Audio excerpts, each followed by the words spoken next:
আসসালামু আলাইকুম ভাইয়েরা আপুরা। আমি আজকে একটি পুটিং বানাবো। আগেও একটা বানিয়েছিলাম আমার চ্যানেলের ভিতরে, এখন আজকে একটা বানাবো। সেই জন্য আমি ক্যারামেল তৈরি করে নিয়েছি, কিছু চিনি দিয়ে একটুখানি পানি দিয়ে। ক্যারামেলটা আমার হয়ে গেছে, এই দেখো ঢেলে দিছি যেইটার ভিতরে কেক বানাবো সেইটা। তাহলে এটা আমি রেখে দেই। এখন আমি এই পুটিংটার জন্য দুধ গরম করে নিয়েছি, দুধটা ঠান্ডা করে তারপর তোমাদের দেখাবো। দেখো বন্ধুরা, পুটিংটার জন্য আমি একটা ডিম নিয়ে নিছি, আরও একটা ডিম নেব।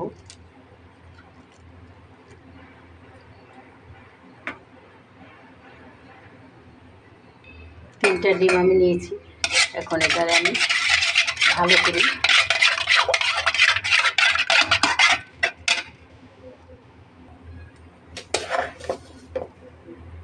ডিম আর চিনি এটা দিয়ে দেবো।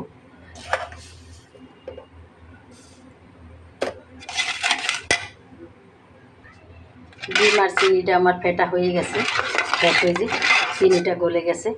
এখন আমি দেখো এরকমের কাপের প্রায় 2 কাপ দুধ আমি দিয়ে দেবো।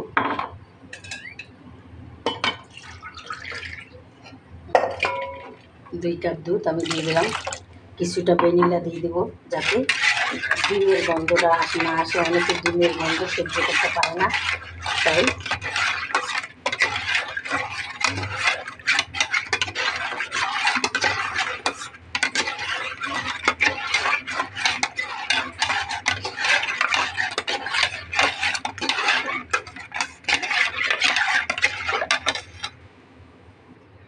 দেখো বন্ধুরা, দুধ, ডিম, ভ্যানিলা এগুলো আমার সব ফেটা হয়ে গেছে।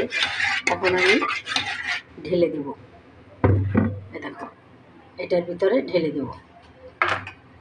দেখো এটার ভিতরে এই দেখো শক্ত হয়ে গেছে, ফিট এই দেখছো সেট হয়ে গেছে, এটার সাথে হাতে লাগে না।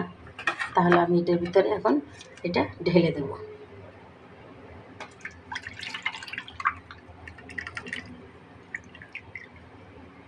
এখন আমি চুলায় একটি পাতিল বসিয়ে দেব। চুলায় একটা পাতিল বসিয়ে দিয়েছি, সেখানে আমি একটা কাগজ দিয়ে দিছি।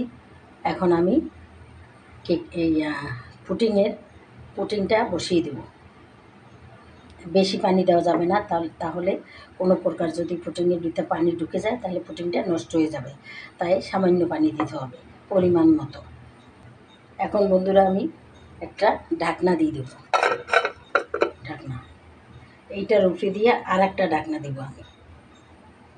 এই যে আমি বসিয়ে দিলাম পুটিংটা, উপরে দিয়ে আর একটা ঢাকনা দিয়ে দিলাম।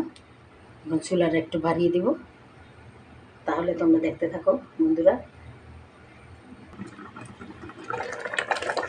দেখো বন্ধুরা, পুটিংটা আমার হচ্ছে, আরও কিছুক্ষণ হবে। তো বন্ধুরা, পুটিংটা আমার হয়ে গেছে। একটা কাঠি দিয়ে আমি দেখতেছি, দেখো কিচ্ছু লেগে নাই, তার মানে এটা হয়ে গেছে।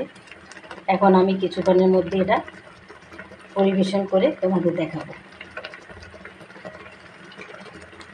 দেখো কত সুন্দর আমার পুটিংটা, কীভাবে কত সুন্দর হয়েছে। দেখতেও যেমন লোভনীয়, খেতেও ঠিকই সেরকমেরই লোভনীয় হবে আশা করি। তাহলে আমি কিছুক্ষণের মধ্যেই তোমাদের আমি পরিবেশন করে আমি দেখাবো। দেখো আজকে বিকালের জন্য এই নাস্তাটার জন্য আমি এই পুটিংটা তৈরি করলাম। স্যাররা আসবে আমাদের ঘরে বাচ্চাদের পড়াতে, ওদেরকে তো নাস্তা দিতে হবে, তাই তাড়াতাড়ি আমি এই পুটিংটা তৈরি করে নিলাম। দেখো তোমাদের কেমন লাগে। আমার এই ভিডিওটা দেখার সময় অবশ্যই একটা লাইক দেবে তোমরা। আর কে কোন দেশ থেকে দেখেছো বন্ধুরা, আমি তোমাদের অনেক অনেক ধন্যবাদ জানাই বন্ধুরা।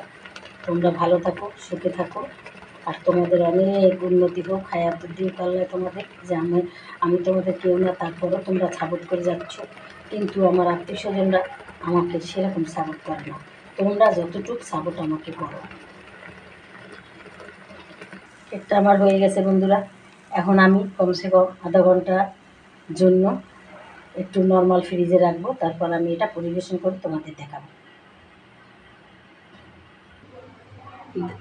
দেখো বন্ধুরা, পুটিংটা আমি কিছুক্ষণ নর্মাল ফ্রিজে রেখেছিলাম। এখন এটাকে চারিদিক থেকে একটুখানি ছুরি দিয়ে মানে ঘুরিয়ে করে দেবো, তাহলে এটা পড়ে যাবে। এইভাবে আমি প্লেটটাকে উপরে দিয়ে তারপর ঢেলে দিয়েছি। এখন আমি এইটা উঠিয়ে দেখব কেমন হয়েছে। দেখো বন্ধুরা, আমার কেকটা কত সুন্দর লোভনীয় হয়েছে। আমি আশা করি না এত সুন্দর হবে। দেখো তোমরা, ঘুরিয়ে ঘুরিয়ে দেখাচ্ছি তোমাদের। দেখো কত সুন্দর হয়েছে আমার আজকের কেকটা। দেখো বন্ধুরা, তোমাদের যদি ভালো লাগে আমাকে অবশ্যই একটা লাইক দিবে এবং আমার চ্যানেলটাকে সাবস্ক্রাইব করে দিবে। আর তোমাদের বন্ধুদের মাঝে আমার চ্যানেলটাকে শেয়ার করে দেবে বন্ধুরা। তাহলে সবাই দেখবে, তাহলে আমি সুন্দর সুন্দর ভিডিও নিয়ে আসতে পারবো বন্ধুরা। তাহলে আজকের মতো রাখি বন্ধুরা, খোদা হাফেজ। আবার তোমাদের সাথে আমার দেখা হবে সুন্দর সুন্দর ভিডিও নিয়ে। আমি আবার আসবো তোমাদের মাঝে। এর আগেও আমি একটা দিয়েছিলাম, এখন আমি আবার একটা দিলাম। যাই হোক, তাহলে আমি আসি। আসসালামু আলাইকুম।